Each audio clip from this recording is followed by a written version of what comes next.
During the pre-production of this video, I went through a lot of ups and downs of figuring out, is this video worth making? Is it valuable to people? And obviously, it is. So let's get into it.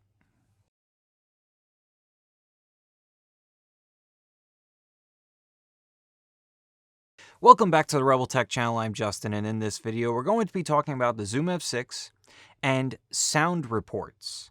Now, this is a very simple concept. It's not a lot of information that I have to give you to find it, but there is a lot of information as far as what it has to offer.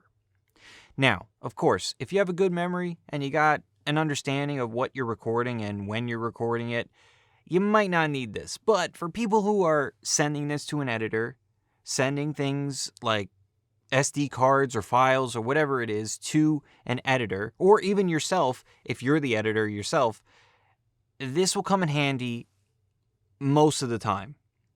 So what is a sound report? Well, a sound report basically takes all the metadata from your recorder, be it the track, be it the take, whatever it is, and then files it down into a spreadsheet.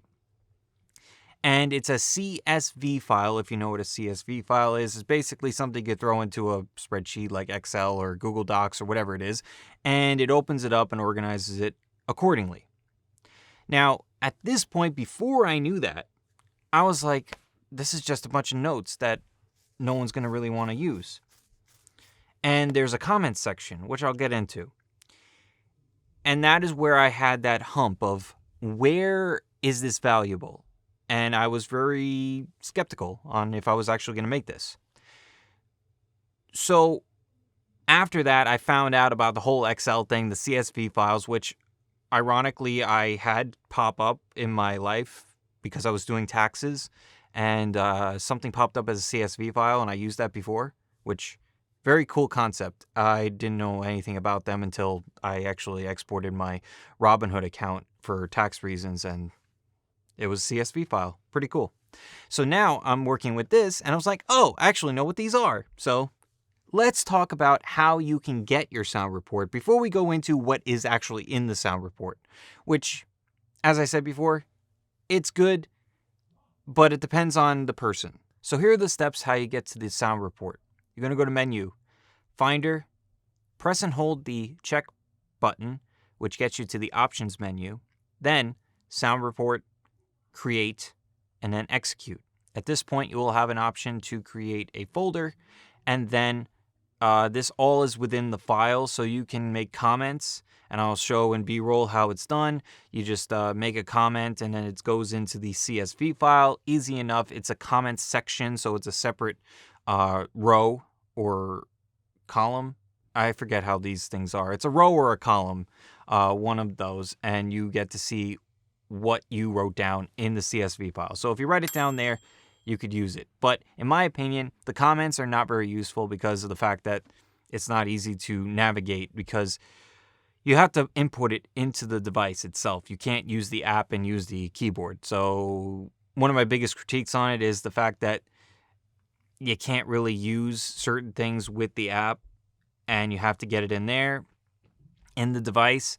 So I have another video planned to talk about that stuff, talk about things that came up over the past year, or not year, even actually the past 2-3 months. Things have changed with the Zoom F6, and well, I'll get into that in that video, but let's get back into this. Now, the last two things I want to get into is, why would you need this, and is it useful? Which are two kind of A and B kind of conversations, like it's a 1A and 1B.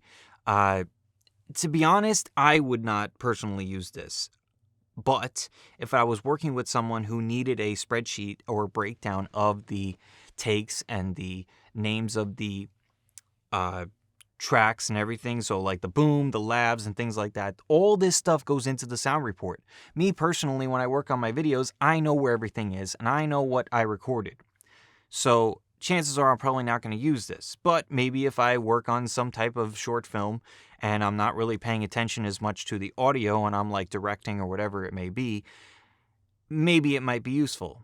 But for me personally, I would not use this right now in my personal career. But where it can be useful and where I think I would use it if I was in these scenarios, I was saying before, if you're sending it to an editor, like the SD card or the files, you send them the CSV file and sound report, and it breaks down everything in a nice, easy to read fashion. So breaking this down, basically you're just getting the columns with all the track names. If you rename them, you could rename them with the app, and it saves it to the device itself, so you don't have to have the app open all the time, which is really nice. And basically, it just gives every little bit of information, every bit of metadata that you may need and the editor may need for breaking these things down. If they like to categorize things, or if they like to break it down into certain categories, certain files, or even renaming as simple as the tracks in like a Premiere or whatever program they're using. So the thing that I was critiquing it before, the reason why I thought that it wasn't going to be a video, was the comments. Like the comment section that you can leave in the sound report. And this is nice, but the problem is, like I said, you can't really leave comments on this very easily because you have to navigate and hunt and peck on the Zoom F6 device itself. If it was available on the app, then yes, it would be more useful. But even on the breakdown in the Excel file itself, it's not exactly useful. I mean, it's another column. It's another section that you might not need it. Me personally, if I was to make notes and have a notepad, I would literally take a physical notepad and write down notes if that was the case, if it was something that I need to do, which I always keep a notepad in my audio bag just in case I need to write things down, specific things, specific stuff that may come up during a shoot. So highly recommend getting a small little notepad if you're an audio person or even a filmmaker, just to write down little notes. It really does help, and looking back on it is helpful, especially if like you're scatterbrained like me and you can't really remember certain things if you've been like working all day. It's nice to write these things down. So little tidbit of information of things that I probably would do if I were you. So that's all I got to say about sound reports in the Zoom F6. It's a very useful piece of information that you have within this little device, and I was surprised. To be honest, I'm very surprised of how useful it could be.